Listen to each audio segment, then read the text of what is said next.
आणि अजित पवारांच्या अपघाती निधनानंतर मुख्यमंत्र्यांनी केंद्रीय नागरी उड्डाण मंत्र्यांना पत्र लिहिलंय। अपघाताची चौकशी करण्याची मुख्यमंत्री देवेंद्र फडणवीसांनी मागणी केली आहे। उड्डाण मंत्री राममोहन नायडूंचं फडणवीसांच्या पत्राला उत्तरही आलंय। चौकशी अहवाल येताच उपाययोजना करणार असं राममोहन नायडू यांनी सांगितलंय। चौकशी अहवाल राज्य सरकारला देणार असल्याचंही राममोहन नायडू यांनी स्पष्ट केलंय।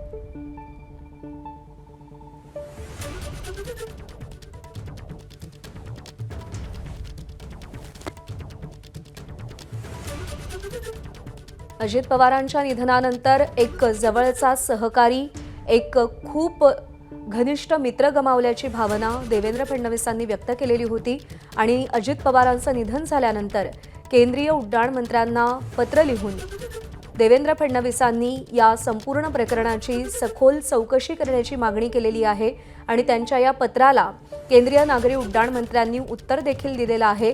राममोहन नायडू यांनी पत्राला उत्तर दिलंय। चौकशी अहवाल येताच या संदर्भात उपाययोजना करू असं राममोहन नायडू यांनी सांगितलंय आणि चौकशी अहवाल राज्य सरकारला देणार असल्याचं सुद्धा राममोहन नायडू यांनी आपल्या पत्रातून मुख्यमंत्री देवेंद्र फडणवीस यांना सांगितलेलं आहे। हा अपघात नेमका कसा झाला, त्यामागे काय कारणं होती, या सगळ्याची आता सखोल चौकशी केली जाणार आहे, सखोल तपास केला जाणार आहे।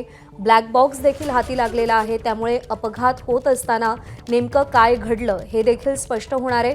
दरम्यान हा अपघातासंदर्भात सविस्तर चौकशी व्हावी अशी मागणी मुख्यमंत्री देवेंद्र फडणवीस यांनी नागरी उड्डाण मंत्री राममोहन नायडू यांच्याकडे केलेली आहे।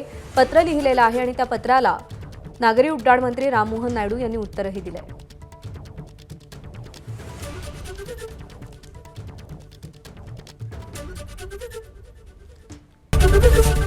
एबीपी माझा, उघडा डोळे बघा नीट।